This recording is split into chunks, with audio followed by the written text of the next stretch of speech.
لوگوں، اگر چوری کرنے والا چور ہوتا ہے اور ڈاکہ مارنے والا ڈاکو ہوتا ہے اور قتل کرنے والا قاتل ہوتا ہے اور ظلم کرنے والا ظالم ہوتا ہے اور زنا کرنے والا زانی ہوتا ہے نا، تو شرک کرنے والا مشرک ہوتا ہے۔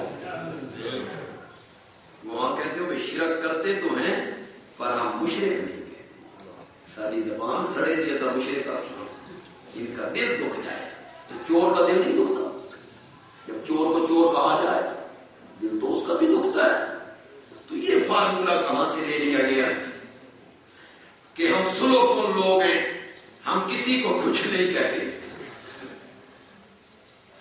پہلی دفعہ کوئی بندہ مسجد میں نماز پڑھنے کے لیے آیا تو وضو کر کے جب اندر داخل ہوا تو اس نے دیکھا کہ دو بندے نماز پڑھ رہے ہیں، ایک نے ہاتھ باندھ رکھے دوسرے نے چھوڑ رکھے،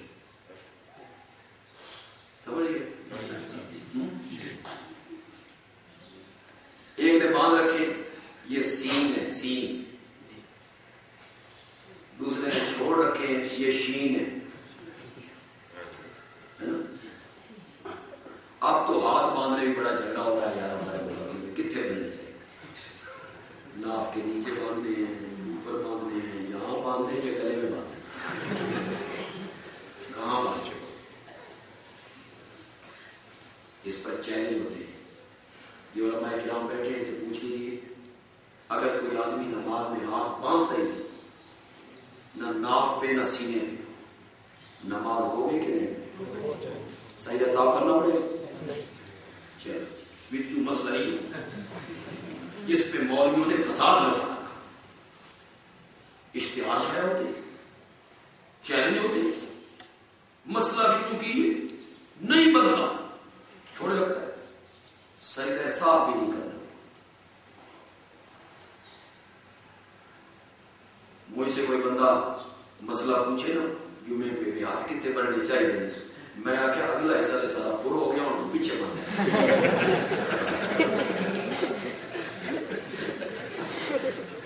کوئی رہے کس کس بات پہ علماء لڑانے لگے ہوئے ہوں، کن بات باندھنے کا؟ تو وہ بندہ بڑا حیران ہوا کہ یہ بھی نماز پڑھ رہا ہے، یہ بھی نماز پڑھ رہا ہے، یہ بھی مسلمان ہے، یہ بھی مسلمان ہے۔ اس نے سمجھا پتہ نہیں یہ صحیح ہے کہ وہ صحیح ہے، اب میں کیا کروں؟ تو سوچنے کے بعد اس کے ذہن میں ایک ترکیب آئی، ان دونوں کے درمیان کھڑا ہو گیا، ایک ہاتھ باندھ لیا ایک چھوڑ، ایک باندھ لیا ایک چھوڑ۔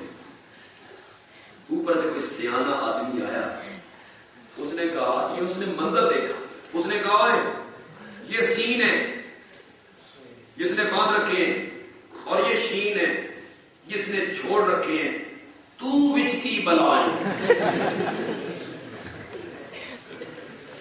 آکے میں سلو کون، میں کون؟ سلو کون؟ ہم کسی کو کچھ نہیں کہتے، ہم جھگڑوں میں نہیں، ہم اختلاف سے بری نہیں۔ اس نے باندھ رکھے تھے، اس نے چھوڑ رکھے تھے، پتہ نہیں یہ سچا ہے کہ یہ سچا ہے، ہم دونوں کے درمیان میں کھڑے ہو گئے، ایک باندھ لیا ہے ایک چھوڑ دیا ہے، فیصلے قیامت کے دن ہوں گے، یہ جنت میں گیا تو اس کے ساتھ چلے جائیں گے، یہ گیا تو اس کے ساتھ۔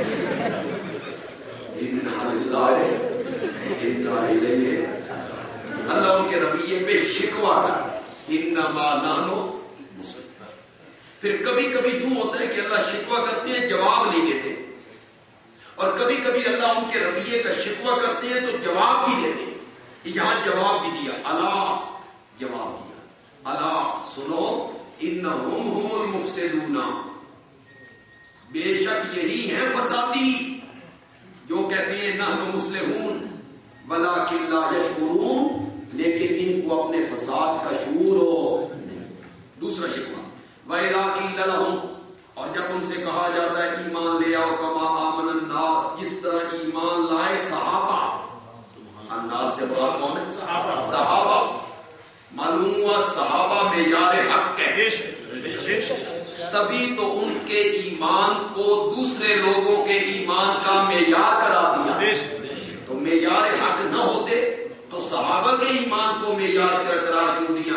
جب ان سے کہا جاتا ہے کہ ایمان لے آؤ جس طرح ایمان لائے لوگ یعنی صحابہ، قالو، اس رویے پہ اب شکوہ ہو رہا ہے، قالو وہ کہتے ہیں انؤمن کما آمن السفہاء، کیا ہم ایمان لائیں جس طرح یہ بے وقوف ایمان لائے؟ اللہ فرماتے ہیں دیکھ ان کا رویہ، دیکھ ان کے بکواس، دیکھ ان کے کرتوت، یہ کس طرح کی باتیں کرتے ہیں۔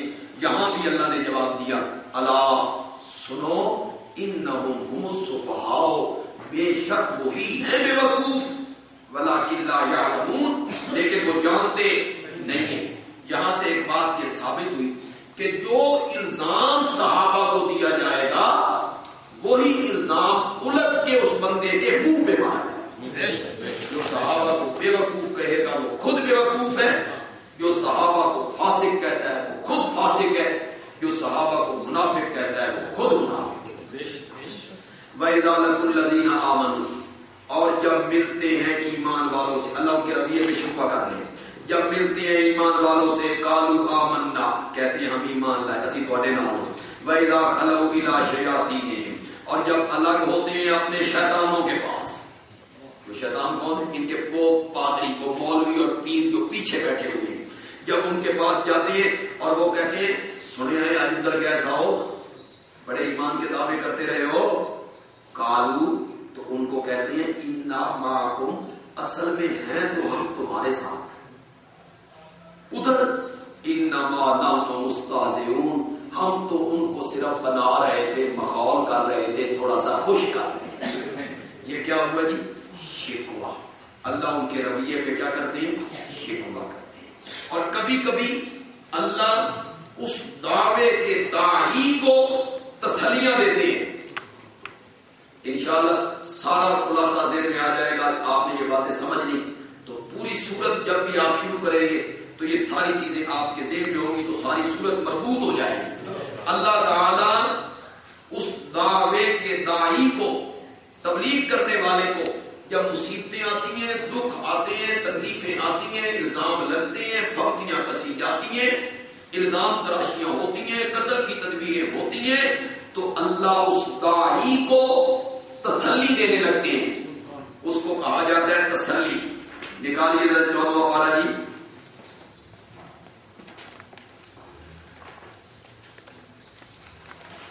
دو جگہ میں آپ کو دکھا دیتا ہوں،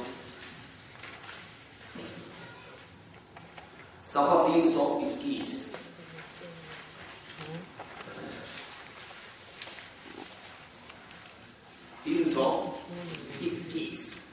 سورت کا نام ہے حجر۔ یہاں نحل لکھا ہوا ہوگا اس لیے کہ نحل نیچے شروع ہو رہی ہے تو نحل لکھا گیا، ورنہ سورت ہے سورت الحجر، اور اس کی آخری دو آیتیں ہیں 97، 98 اور 99۔ وَلَقَدْ نَعْلَمُ، اور تحقیق ہم جانتے ہیں، وَلَقَدْ نَعْلَمُ، تحقیق ہم جانتے ہیں، أَنَّكَ يَضِيقُ صَدْرُكَ، تیرا سینہ تنگ ہوتا ہے۔ نبی پاک کو اللہ کہہ رہے ہیں ہم جانتے ہیں آپ کا سینہ تنگ ہوتا ہے، بما یقولون، ان کے بکواسوں سے، جو باتیں وہ بناتے رہتے ہیں، جو فتوے وہ لگاتے رہتے ہیں، جو باتیں وہ کہتے رہتے ہیں، آپ کے سینے میں تنگی ہوتی ہے۔ میں اس بات کو جانتا ہوں، فسبح بحمد ربک، اس تنگی کو دور کرنے کے لیے اپنے رب کی حمد بھی کیجیے، تسبیح بھی کیجیے۔ یہ تسلی دی اللہ نے اپنے نبی کو۔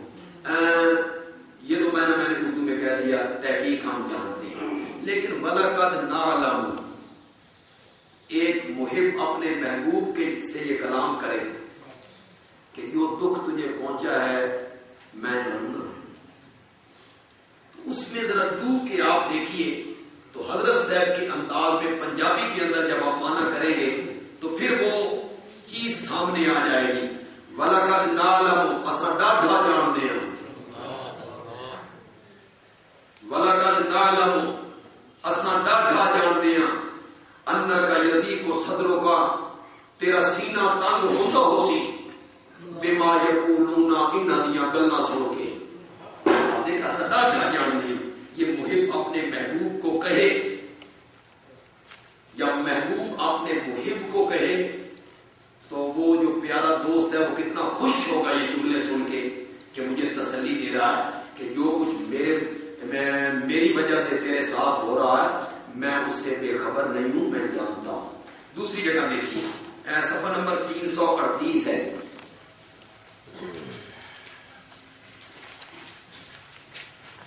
چودھویں پارے کا آخری صفحہ ہے، سورۃ النحل ہے اور اس کی آخری آیتیں ہیں 338،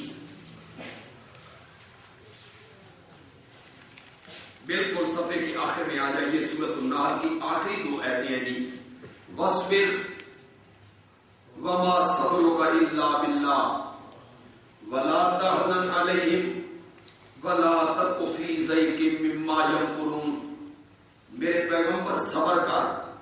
مکی صورت ہے نا، تو مکی صورتوں میں یہ حکم آ رہا ہے، اور جو مدنی صورتیں ہیں نا اس میں اللہ کہتے ہیں قاتلوہم،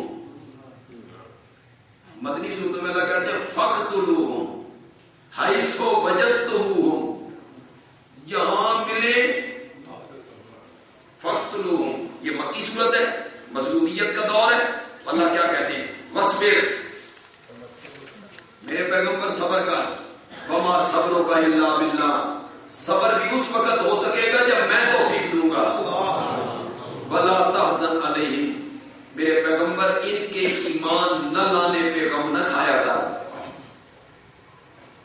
دیکھیں آپ میں سے کئی لوگوں کی کیفیت ہوتی ہوگی، میری کبھی کبھی یہ کیفیت ہوتی ہے کہ یا اللہ ہم قرآن بیان کرتے ہیں، یا اللہ ہم صحیح حدیثیں بیان کرتے ہیں، یا اللہ قرآن کی اتنی واضح آیتیں ہیں، یہ مانتے کیوں نہیں؟ کیوں نہیں مانتے؟ دوسری طرف قصے ہیں، کہانیاں ہیں، موضوع روایتیں ہیں، اتنے واضح احکام مانتے کیوں نہیں؟ یہ بندے کے دل میں کبھی کبھی بات آتی ہے۔ اللہ فرماتے ہیں میرے پیغمبر لا تحزن علیہم، ان کے نہ ماننے پہ غم نہ کھایا کر، ولا تک فی ضیق مما یمکرون، اور ان کے مکر و فریب سے دل تنگ بھی نہ ہوا کر۔ کیوں؟ ان اللہ مع الذین اتقوا، اللہ تو ان لوگوں کے ساتھ ہے جو متقی ہوں، اور تجھ سے بڑا متقی کون؟ اللہ تو ان لوگوں کے ساتھ ہے جو متقی ہوں، اور تجھ سے زیادہ متقی کون ہے؟ والذین هم محسنون، اور اللہ تو ان لوگوں کے ساتھ ہے جو محسن ہو، اور تجھ سے بڑا محسن کون ہے؟ تو پھر میں تیرے ساتھ ہوں نا، تو یہ کیا ہوگی؟ بات آئی تو میں نے کہا نا بات سے بات نکل آتی، یہ سورت نال ختم ہو رہی ہے بنی اسرائیل کی۔ میرے حدیث کے استاد تھے، استاد العلماء محدث کبیر حضرت مولانا قاضی شمس الدین رحمۃ اللہ نے بڑے علم سے کہا، بڑے ذہن تھا ان کا، اور بہت بڑے محدث تھے۔ انہوں نے سورت نال اور بنی اسرائیل کا ربط کس طرح لگایا ذرا دیکھیے۔ مولانا حسین علی کا جو اپنا انداز ہے نا، ان کے شاگرد بھی کسی سے کام نہیں کرتے، کیسا ربط لگایا۔ آگے جو سورت آ رہی ہے اس میں معراج کا ذکر ہے، سیر و سیاحت کا، آسمانوں پہ لے جانے کا، اور پچھلی آیت میں ذکر ہے صبر کرنے کا، غمگین ہو گئے۔ اور معراج جب نبی پاک کو کرایا گیا تو یہ 12 نبوی کا زمانہ تھا، 12 سال آپ کو نبوت ملے گزر چکے تھے، طائف میں آپ کو بڑا مارا گیا تھا، اور پھر حضرت خدیجہ الکبریٰ کا انتقال ہو گیا تھا، اور ابو طالب اس دنیا سے چلے گئے تھے، اور یہ آپ کے دنیاوی بڑے سہارے تھے دونوں، تو یہ دونوں سہارے بھی آپ کے ٹوٹ گئے، اور مار بھی آپ کو پڑ رہی ہے، اور طائف میں بھی آپ کو پیٹا گیا ہے، اور تنگ بھی آپ کو کیا گیا ہے۔ اللہ فرماتے ہیں میرے پیغمبر دل تنگ نہ ہوا کر ان کے مکر و فریب سے، غمگین بھی نہ ہوا کر۔ حضرت قاضی صاحب کہتے ہیں جب بندہ غمگین ہوتا ہے، جب بندہ افسردہ ہوتا ہے، جب بندہ پریشان ہوتا ہے، تو اس کا دل کرتا ہے کہ میں گھر سے باہر نکلوں، دوستوں سے ملوں، غم بانٹوں، کسی کو دکھ سناؤں، کوئی سیر و سیاحت کروں تاکہ غم ہلکا ہو جائے۔ اللہ نے اگلی صورت میں فرمایا میرے پیغمبر تو افسردہ ہو گیا ہے، پریشان ہو گیا ہے، چل میں تجھے عرشوں کی سیر کروں.